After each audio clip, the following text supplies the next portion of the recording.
Senator Gold, public opinion research commissioned by Senator Omidvar and myself and released this week finds that Canadians strongly support seizing the Canadian-held assets of those Russian officials who are waging war in Ukraine and those Iranian officials who are violating human rights in Iran, and using these seized assets to assist victims.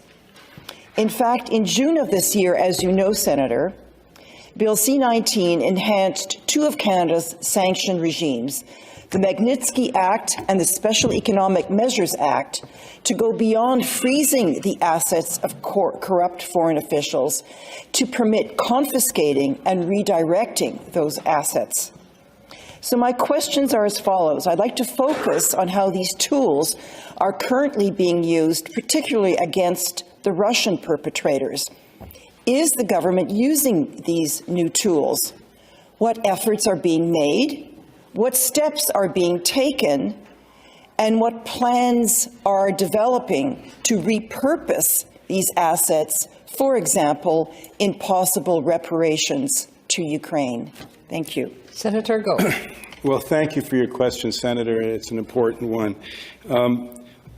Starting with the latter part of your question, the government is, as all senators know, using Magnitsky-style sanctions not only to put pressure on the Russian regime and to hold them accountable, but the government now has new measures to go further, not only to seize but allow for the forfeiture of the assets of the oligarchs and their companies.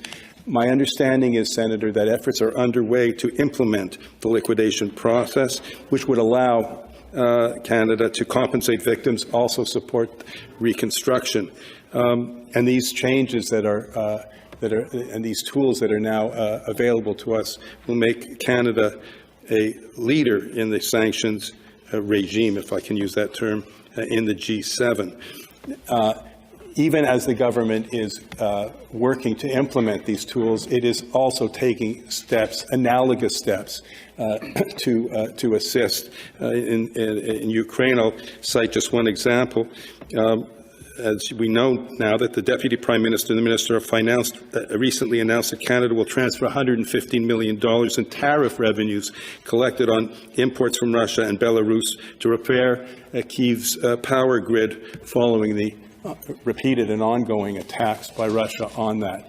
But this is just an example of the commitment Canada has both to hold Russia and its oligarchs to account and to use the tools that Canada now has to make sure that those assets are used both for the reconstruction and assistance to the Ukraine and to compensate those who are harmed by the actions of Russia in its illegal invasion.